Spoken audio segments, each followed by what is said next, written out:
जय गुरु जी। संगत जी, संगत जी, हमारी ज़िंदगी में जब भी दुख आते हैं तो हमें विलाप नहीं करना चाहिए, अपने आप को कोसना नहीं चाहिए, अपनी किस्मत को भी कोसना नहीं चाहिए और ना ही किसी और को ब्लेम करना चाहिए। जब हम इस संसार में आते हैं तो हमारे सबसे पहले गुरु जो होते हैं वो होते हैं हमारे माता पिता।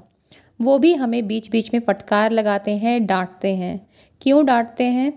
दो डर से डांटते हैं। पहला डर कि कहीं हम किसी लापरवाही के थ्रू अपने आप को चोट ना पहुंचा लें। जब बच्चा आग के पास जाता है, माता चिल्लाती है, बिजली का स्विच छेड़ता है तो डांटती है, क्योंकि उसे डर है कि कहीं बच्चा अपने आप को हार्म ना कर ले।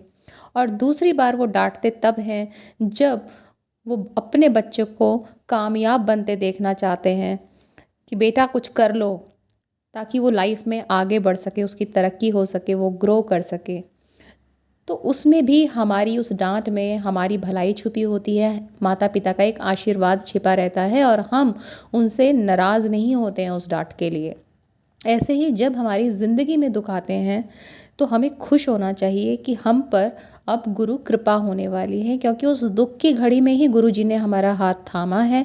और अब जो हमारे साथ होगा वो बहुत अच्छा होगा, क्योंकि गुरु जी इस दुख के थ्रू हमें किसी मुकाम पर ले जाना चाहते हैं, हमारा भविष्य सुंदर बनाना चाहते हैं। जब भी दुख आते हैं, परेशानी आती है तो हम स्ट्रांग ही बनते हैं।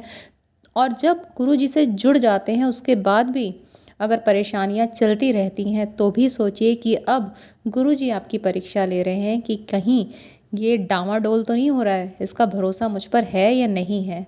और जब आप इस परीक्षा में सफल हो जाते हैं तो बस फिर आपका भविष्य सब कुछ सुनहरा हो जाता है। तो बस सब्र रखिए, गुरु जी पर भरोसा रखिए और दुखों का, परेशानियों का कभी भी शोक ना करें।